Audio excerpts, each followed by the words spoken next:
வணக்கம். உங்கள் ஜோதிடர் ஜே.எம்.எஸ். சந்திரமௌலியின் பதிவு. இந்த பதிவில் மகர லக்னத்திற்கு குரு பகவான் பாதசார மாற்றத்திற்கான 64 நாட்களுக்கான பலன். நவம்பர் 27 முதல் பிப்ரவரி 3 வரைக்கும் இந்த 64 நாட்களில் அஸ்வினி நட்சத்திரத்தில் குரு செல்கிறார். அதாவது கேது மாதிரி செயல்பட போகிறார். நமக்கு 4ஆம் இடத்துல குரு வந்த காலத்தில் இருந்து 10ஆம் இடத்தை பார்த்துக்கிட்டு இருக்கிறதுங்கிற ஒரு நல்லது நடந்துக்கிட்டு இருக்குது தொழிலுக்கு. அந்த குரு பார்வையினால் கிடைக்கக்கூடிய பலன் கிடைத்தாலும் கூட அந்த குருவானவர் நட்சத்திர ரீதியாக சில விஷயங்களை செய்கிறாரு.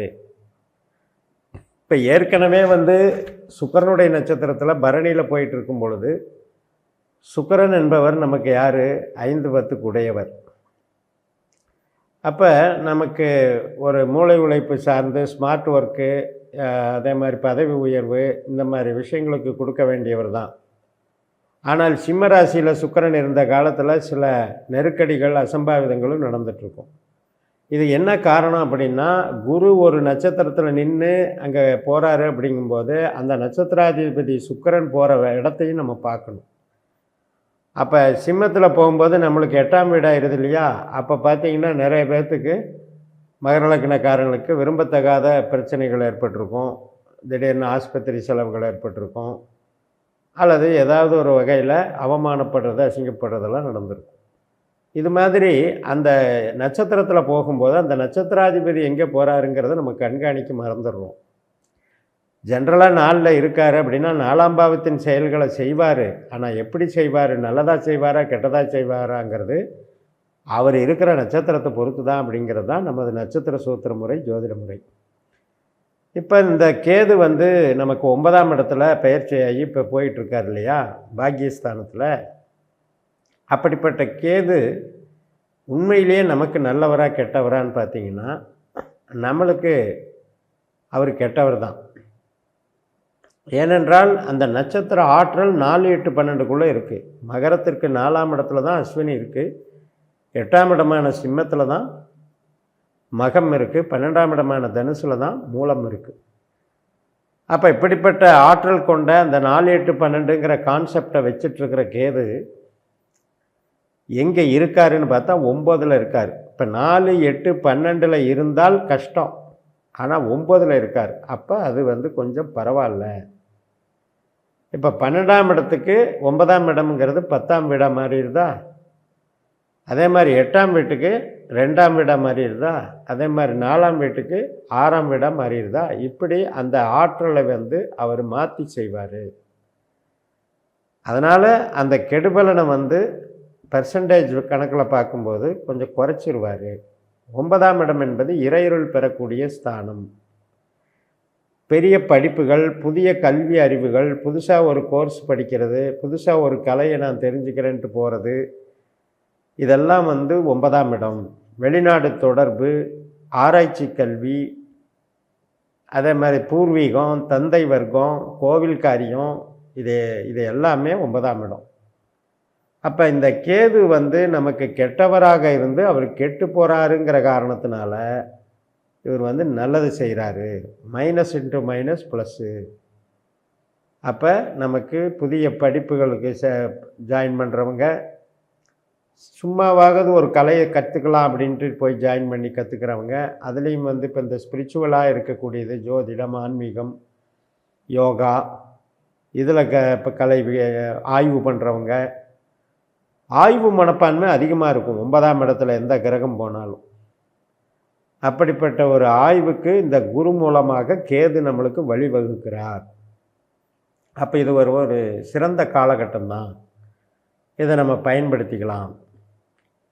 பண சேமிப்புங்கிற ஸ்தானத்துக்கு கொஞ்சம் குருவினால் வரக்கூடிய மைனஸு இருக்கத்தான் செய்யும். ஏன்னா நம்மளுக்கு உங்கள் ஜனன ஜாதகப்படி குரு திசா புத்தி அந்தரம் ஓடிக்கிட்டு இருந்தது அல்லது கேது திசா புத்தி அந்தரம் ஓடிட்டு இருந்தது அப்படின்னா 2ஆம் வீடு பணம் சேமிப்புங்கிறதுக்கு அது ஒரு நல்ல பலனை தராது. சேமிப்புக்கு வாய்ப்பு இருக்காதுங்கிற மாதிரி. அதே நேரத்தில் நம்மளுடைய சிந்தனை சார்ந்த செயல்பாடுகள், அறிவு சார்ந்த செயல்பாடுகள், கலைத்துறை சார்ந்த செயல்பாடுகள், மீடியா, ஆன்லைனு, டிஜிட்டல் மார்க்கெட்டிங், இதுக்கெல்லாம் சப்போர்ட் பண்ணும். படிப்புக்கு சப்போர்ட் பண்ணும். அதே மாதிரி குழந்தை பிறப்பு, சுபகாரியங்கள், வீட்டில் திருமண காரியங்கள் இதுக்கெல்லாம் வந்து சப்போர்ட் பண்ணும். கலைகள் கற்றுக்கிறதுக்கெல்லாம் சப்போர்ட் பண்ணும். சந்தோஷத்துக்கு குறைவு இருக்காது. அதே வேலை பார்க்குற இடத்துல தேவையில்லாத சில தடங்கல்கள் வரும். சில பேருக்கு வந்து வேலையை மாற்றிக்கலான்னு என்ன தோணும். சில பேருக்கு மாறி போகிறதுக்கு வாய்ப்பு இருந்து கூட அந்த போகிறதுக்கு முடியாத சில அவஸ்தைகள் ஏற்படலாம். அதனால் வேலை சார்ந்த விஷயத்தில் இப்போதைக்கு புதிய முடிவுகள் எடுக்காமல் இருக்கிறது நல்லது. ஆனால் இப்போ பிஸ்னஸாக பண்ணுறீங்க இல்லையா, டொமஸ்டிக்காக உங்கள் வீட்டில் இருந்தே பிஸ்னஸ் பண்ணுறீங்க. நீங்கள் வந்து ஒரு கமிஷன் ஏஜெண்ட்டாக இருக்கீங்க, ஒரு டிஸ்ட்ரிபியூட்டராக இருக்கீங்க, ஒரு ஏஜென்சிஸ் நடத்துகிறீங்க, அல்லது ஒரு ஏஜெண்ட்டாக இருக்கீங்க, மார்க்கெட்டிங் பண்ணுறீங்க, ரெப்ரசன்டேட்டிவாக இருக்கீங்கன்னா உங்களுக்கு வெகுஜன தொடர்புகள் நல்லாயிருக்கும், கஸ்டமர் ஓரியன்டேஷன் நல்லாயிருக்கும், மார்க்கெட்டிங் நல்லா நடக்கும். அப்போ வந்து நம்மளுடைய ஒர்க்கு வந்து பூஸ்டப் ஆகும். ஐடி லைனில் இருக்கவங்க, இந்த டிரான்ஸ்போர்ட் ஏஜெண்ட்டாக இருக்கவங்க எல்லாத்துக்கும் வந்து பூஸ்டப் ஆகும் ஒர்க்கு. அப்போ அதனால் ஒரு இம்ப்ரூவ்மெண்ட்டு கிடைக்கும். ஒரு சில பேருக்கு அந்த மந்த்லி இன்கம் சோர்ஸு வேரியேஷனாகவே இருந்துக்கிட்டு இருக்கும் இல்லையா, அதில் வந்து ரொம்ப சம்பாதிக்கணும்னு இல்லை சார், எனக்கு அளவாக வந்துக்கிட்டு இருந்தால் போதும் அப்படின்னு நினைக்கிறவங்களுக்கு இதெல்லாம் கரெக்டாக சாதகமாக போயிட்டுருக்கும். 9ஆம் இடம் என்பது சேமிப்புக்குத்தான் தடை. ஆனால் வந்து வேலைக்கோ அல்லது வந்து இந்த மாதிரி மூளை உழைப்பு சார்ந்த தொழில்களுக்கோ பங்கம் பண்ணாது. ஆனால் உற்பத்தி சார்ந்த தொழிலில் இருக்கவங்களுக்கு கொஞ்சம் மைனஸு கொடுக்கும். நான் வந்து ஸ்டாக் வச்சு விற்கிறேன், நான் இந்த பொருளை உற்பத்தி பண்ணுறேன் அப்படிங்கிறவங்களுக்கு இந்த 9ஆம் இடம் என்ன பண்ணும்னா இந்த டிமாண்டை குறைச்சிரும். இல்லைன்னா நமக்கு வந்து உற்பத்தி பண்ணுறதுக்கு தடைகளை ஏற்படுத்தி கொடுத்துரும். அப்போ உற்பத்திக்கு பணம் இல்லை, உற்பத்தி ஒரு ஆர்டர் இருக்குது ஆனால் உற்பத்தி செய்ய பணம் இல்லை, அதுக்கான சூழல் அமையலை அப்படிங்கிறதுனால அந்த தொழிலை வந்து நிறுத்த வேண்டி வந்துருச்சு அப்படின்னு சில பேர் சொல்கிறாங்க இல்லையா, அது மாதிரியான சிக்கல்கள். அதனால் நம்ம பாவத்தை குறித்து தான் நம்ம வந்து பலனுக்கு போகணும். 9ஆம் இடம் என்பது பதவி உயர்வு, மிகப்பெரிய தொழில் அதிபராகிறது, இதுக்கெல்லாம் நல்லதல்ல, தர்மத்துக்கு நல்லது. தர்ம கர்மஸ்தானம்னு சொல்லுவாங்க 9ஐயும் 10ஐயும்.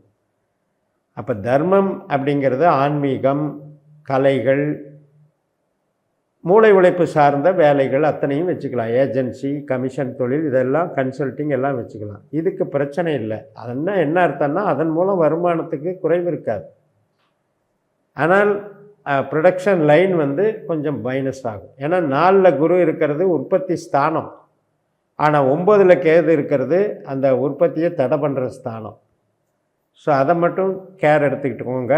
மற்றபடி நாலேஜை வளர்த்துக்கிறது, ஒரு புதிய கலைகளை படிக்கிறது, ஒரு ஜோதிடம் படிக்கிறது, ஒரு புதிய ஆய்வுகளை மேற்கொள்கிறது, ஆன்மீகத்தில் புதிய லைனை நோக்கி ஒரு குருக்கிட்ட உபதேசம் வாங்கி பயிற்சி எடுத்துக்கிறது, இதுக்கெல்லாம் சிறப்பான காலம் என்று சொல்லி நிறைவு செய்கிறேன். இந்த சேனலை சப்ஸ்கிரைப் பண்ணி ஷேர் பண்ணுங்கள். உங்கள் தனிப்பட்ட ஜாதக பலாபலன்களை என்னுடைய வாட்ஸ்அப் நம்பரில் தொடர்பு கொண்டு பலன் பெறுங்கள். உங்களிடமிருந்து விடைபெறுகிறேன். உங்கள் JMS. நன்றி, வணக்கம்.